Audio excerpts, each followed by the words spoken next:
It's just about good afternoon, isn't it? Good afternoon, everybody.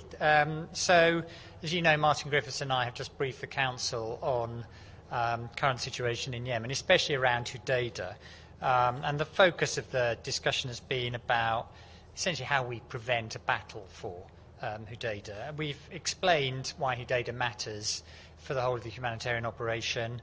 I have said that while the UN and other humanitarian agencies are reconfiguring their presence, it's also our plan, intention, hope to stay and deliver. And we have dozens of UN staff still in Hodeidah.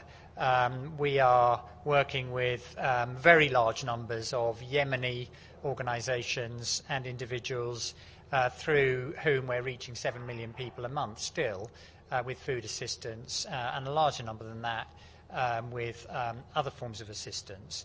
And those humanitarian operations continue, and we plan for them to go on. I've said there's three things I would like help with from the Council. The first is to ensure that all stakeholders work together to ensure that Hodeidah and Salif ports remain open and operational without interruption, so that we can ensure continued humanitarian relief and adequate levels of essential commercial imports as well. Related to that, we would like the Council to try to influence everybody with a stake to ensure that aid supplies and essential commercial imports are able not just to enter the ports, but also to move from the ports to their final destinations and the people who would benefit from them without impediment.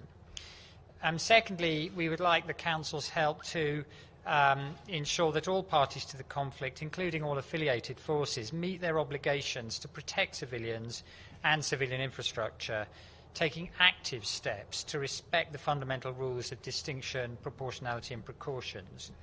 And as part of that, we want to see all parties allowing freedom of movement for civilians seeking to flee conflict-affected areas or to move out of areas where they fear that conflict may escalate.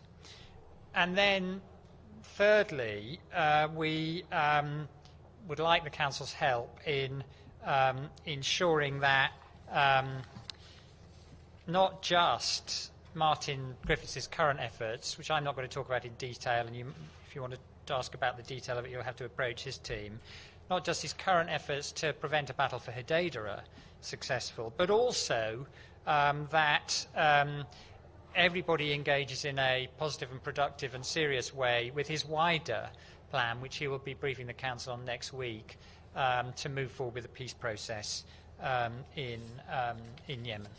So that's what I have for you. MSF, have you seen the reports of MSF's cholera clinic being bombed? And is that, and also, just recently the Secretary General said that there's a lull. Is that the right word? Is there a lull in Yemen? And what do you make of the bombing of this MSF clinic? Who did it?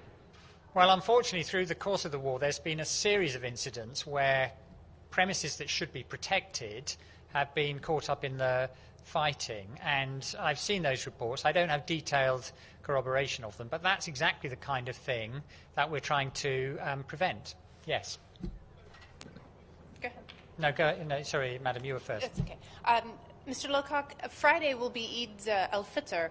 Have you spoken to the stakeholders about perhaps having some sort of a truce for the Eid? And we already know that Yemen is the largest humanitarian disaster in the world. If this offensive against Hodeidah goes forward, what sort of casualties, disaster, I mean, what are you expecting? Can you sort of outline for us how horrific you think this will be if it goes forward? Well, let me respond to your second point. 90% of the food and the fuel and the medicines that are consumed in Yemen are imported. 70% of them come through Hodeidah.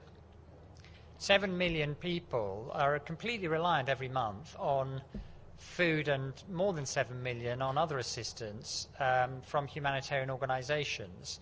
So Hodeidah is absolutely central to the preserving of life. And if for any period Hodeidah were not to operate effectively, the consequences in humanitarian terms would be catastrophic. last one. On a truce? Anything Sorry, about your colleague a had a truce? question. Your colleague, you need to, on the political dimensions, you need to talk to... Humanitarian truce, that wouldn't involve you? Sir. Mr. Lowcock, thank you. This is Abdul Hamid Sayam from the Arabic daily Al-Quds Al-Arabi. You know that United Arab Emirates does not have the power, doesn't have the manpower to stage such a big offensive. There are reports there are mercenaries recruited from different parts of the world to undertake such major offensive. Isn't that violation of international law and international humanitarian law? What do you say to that, sir? Well, that's a question about the military dimensions of this challenge, which I am not the right person to answer. Thank you very much indeed, everybody.